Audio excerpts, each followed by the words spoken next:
Day 50, 54, 55. Yo, it's insanely simple to keep track of these days, but then I always forget. Anyways, hello there. Welcome to my video series, 100 videos in 100 days. Um, I'm glad that you're here. So today I wanted to talk about the 5 mistakes that a lot of people from the diaspora make when they are investing. So I'm gonna call them 5 rookie mistakes that diaspora investors make. So if you don't know my story, I do have experience living in the diaspora. I left about 6 years ago. Then I went back to Zimbabwe. That was like 2 years ago, and then recently I left again. Hopefully to build myself up and go back again and fight until we win, Baba. So I have a list. I wrote it down on my second phone here, so I wanna be going through it with you guys of the 5 mistakes. So I do have a lot of friends who have been to the diaspora or still in the diaspora, who went back, left, and all that. And we often have a lot of discussions surrounding business ideas that we could work on, surrounding our experiences, surrounding other people's experiences, and as such, I've collected, I think, a wealth of knowledge in this topic, and this is the first video that I'm gonna make towards that. Yeah, so let's get into it. So the first one is starting too fast. I am guilty of this one. A lot of people are. A lot of my friends are. We tend to like when we leave the diaspora with whatever little money that we have saved up to go home and start something. Oftentimes we've been saving this money for so long, and we've been working towards this for so long, and we've been looking forward to it for a very very long time. So as soon as the plane lands, we want to get started, but we want to start like pushing it like the next day. We don't even want to sleep and rest, anything like that. And I understand the excitement that comes with that. I will try not to judge people too harshly for this, because I am guilty of the same thing. But starting too fast has got a problem of the fact that you're not adjusted to the realities of the geolocation that you're now operating in. It means that even the small nuances that you are unaware of that could later impact the decisions that you are making now, you don't have them. So for example, I tried to start my first business. I think I was like maybe 2 or 3 weeks in to Zim, and it felt like things weren't going fast enough for me. It felt like there wasn't like traction, and it's because I hadn't adjusted to the new pace of life where I was at. So I think whenever you have whatever capital you have and you move back to your original country, because this is not limited to Zimbabwe, it's across every country where you have people who are diasporans, where they're working there, they come back, they want to start something. The mistake is typically the same, where you want to start immediately, you're not giving yourself enough time to adjust, to understand the patterns of life. And I think there's like a 2 or 3 months wait period for you to collect the research that you've been doing online versus what's actually on the ground. Because in as much as people can tell you what people can tell you, perspectives are different, and your investment thesis can change as soon as you are on the ground and you start to see the different realities. So you might not want to start immediately. Just give yourself some time, buffer time, 2 or 3 months in Yana, and yeah, just be calm and patient. I wish I could have taken that advice myself. So number two, but the poorest, this is the biggest one, and this is the most common one, which is relatively poor management. A lot of people are interested in farming. A lot of people in the diaspora are interested in farming, and they want to pursue it, but they don't have the time or the energy to do that because they are overseas. So they need somebody who is on the ground, and a lot of the times they try to do like this tele-farming thing, where they have a guy who's working there, they send everything, they build stuff up, and to the surprise of nobody, when they show up after 5 years, they find that there actually isn't any property or anything that's going on. Like the guy has been lying to them all along. This I consider as poor management.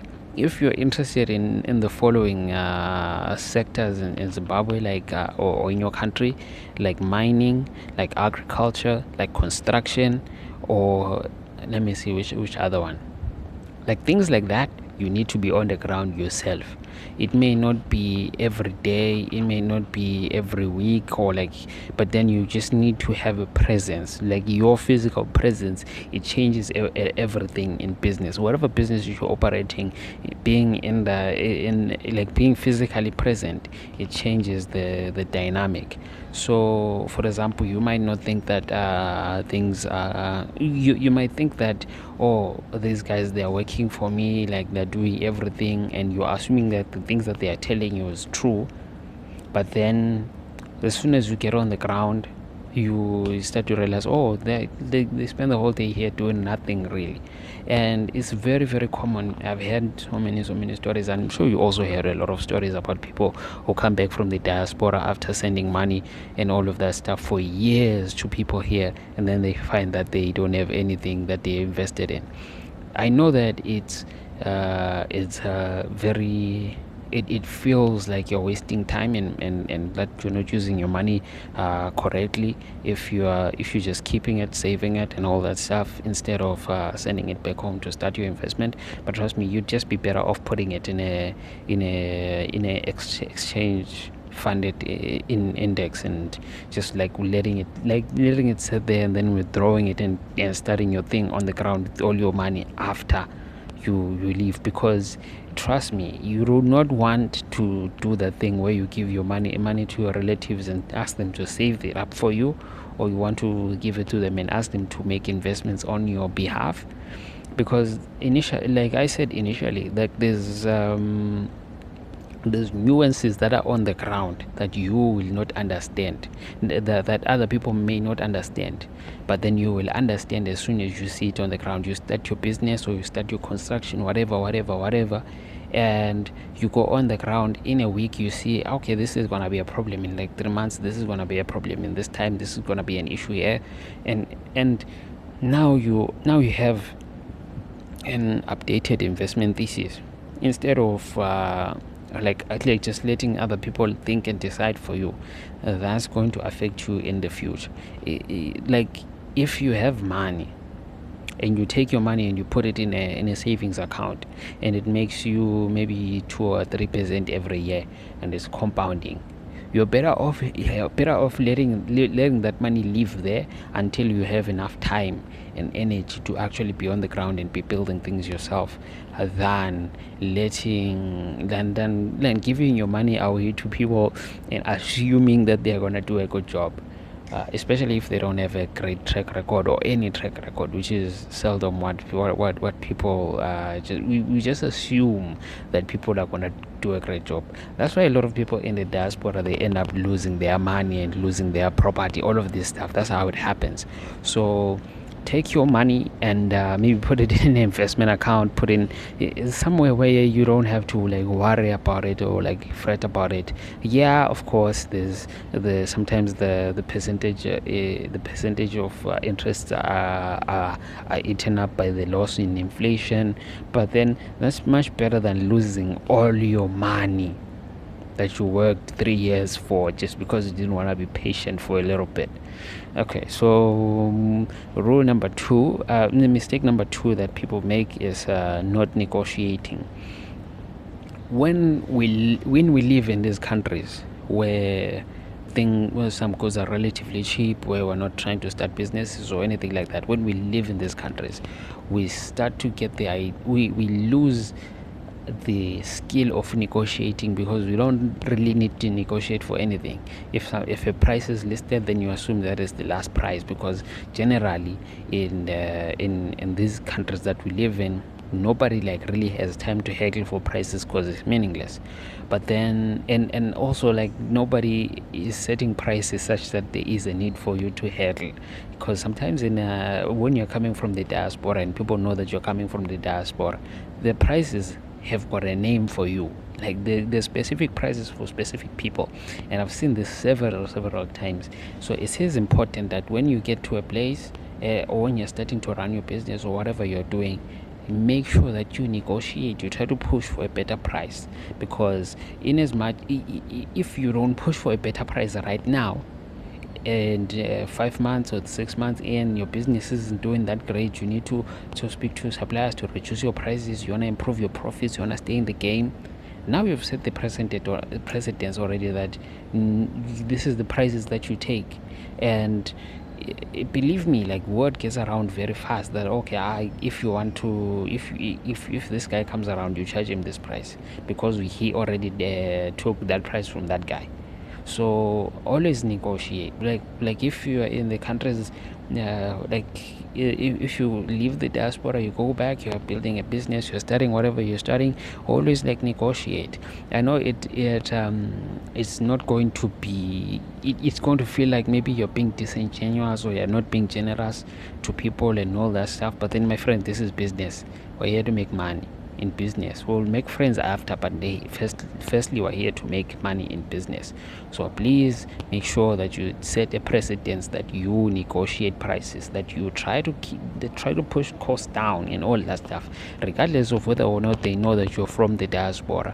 You should set a precedence that you are not to be played with when it comes to prices, because if people know that you're to be played with, they will invite the whole block.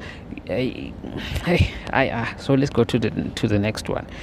Scaling too soon. So I can't tell you the number of times that I've had friends of mine who went back to Zim and they started a business, and they were like, we're going to open a branch in Harare, we're going to open a branch in Bulawayo, we're going to open a branch in Gwanda. And I'm like, why didn't you guys start last week? It's insane. It's insane.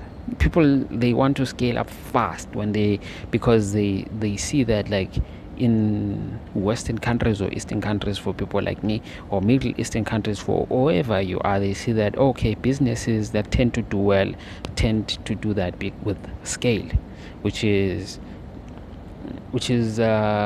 true. But then you ignore the realities of how they came about with getting that scale. Starting small, starting very, very small, gives you so much leverage, is particularly if you're able to hold on to the cash that you saved, because you start small. After a year or 2 years, let's say just after a year, now you understand the market that you're operating in, now you understand the competitors and all this nuance. Now you can scale, and when you're scaling very fast, because now you have knowledge, you're much wiser.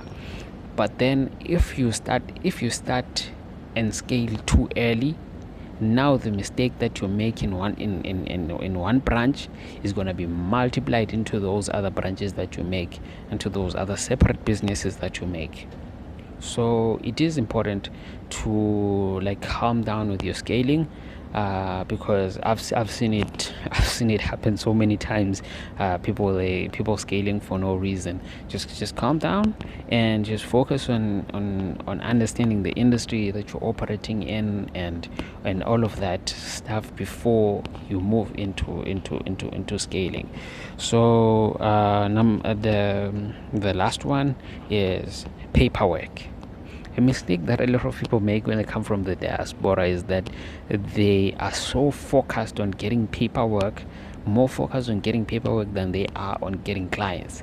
So I used to make this mistake so many times when I get an idea and I'm like, okay, I need to get a domain name, I need to register a company, I need to, like, create a logo and all of that stuff. But then the first question that should be asked is, do you have a customer? If you don't have a customer, then you don't have a business. There's no need for you to register. And the problem in countries that we're from, most of the time, most of developing countries, is that it is so hard, and it takes so long, and it takes so much money to complete the process of getting proper paperwork. So all of that money that that you're putting into getting paperwork could have been easily put into getting better products. It could have been easily getting into market research and actually cash generating activities. So that's a mistake that I see a lot of people make, where they drop 1,000, they drop 500, 600. There's nobody who's making more money from diasporans than people that register businesses. Those guys, they eat a lot of money from us, bro. Because we are in a rush to. I'm not. Like, firstly, I want to be clear with this. I'm not encouraging people to break the law. I'm not encouraging you to operate outside the parameters of the law. But then it has to be said. It has to be said that it doesn't make sense spending money